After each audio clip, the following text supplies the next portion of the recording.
Hello everyone, Dennis Snow here. It's March 23rd and this is my second video journal entry where I'm trying to come up with ways to keep my sanity during this wild time that we're all going through and focus on things that I can control versus those things that I can't control. So what I'm trying to focus in on today is tapping into my positivity network. And I guess that would be my tip of the day is to tap into your positivity network.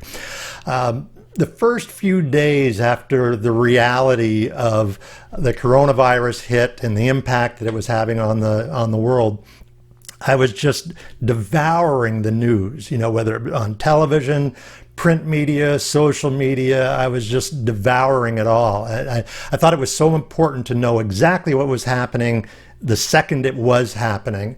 And of course, what I found was that I was getting more and more depressed and feeling more and more helpless.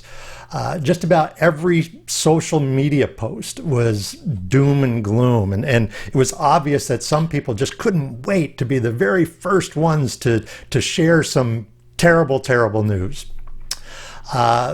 We've got to disengage from a lot of that. And I'm not saying that we need to stick our heads in the sand, but that negativity 24/7 cannot possibly be good for us.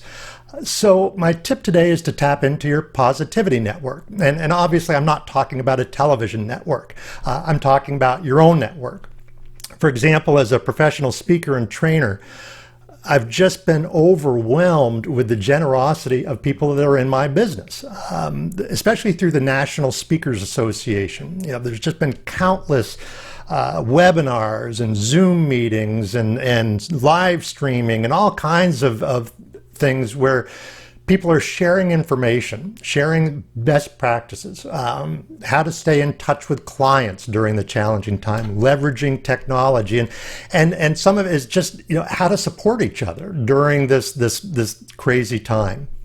On Facebook, I'm finding more and more I'm just scrolling past the negative stuff, just going past, because I already know what the negative stuff is. I'm bombarded with that, so I already know what the negative stuff is.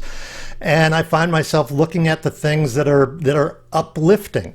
Again, I'm not advocating being Pollyannish about this. We do need to stay in touch and stay informed about what's going on. But in terms of checking the news, I think first thing in the morning, later in the afternoon, maybe a quick check-in at noontime, at lunchtime, that's pretty much going to give you everything that you need to know. Everything in between is likely just noise.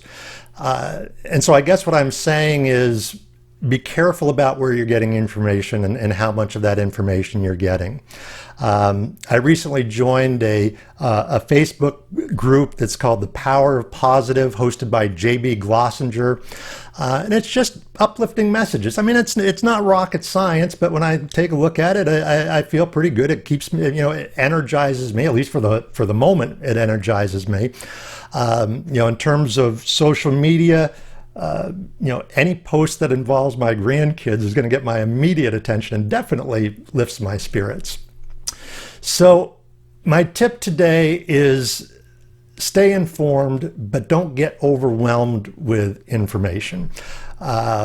Take time to disengage from the negativity and connect with your positivity network. So stay strong, stay healthy, stay as positive as you can, and I look forward to talking with you soon.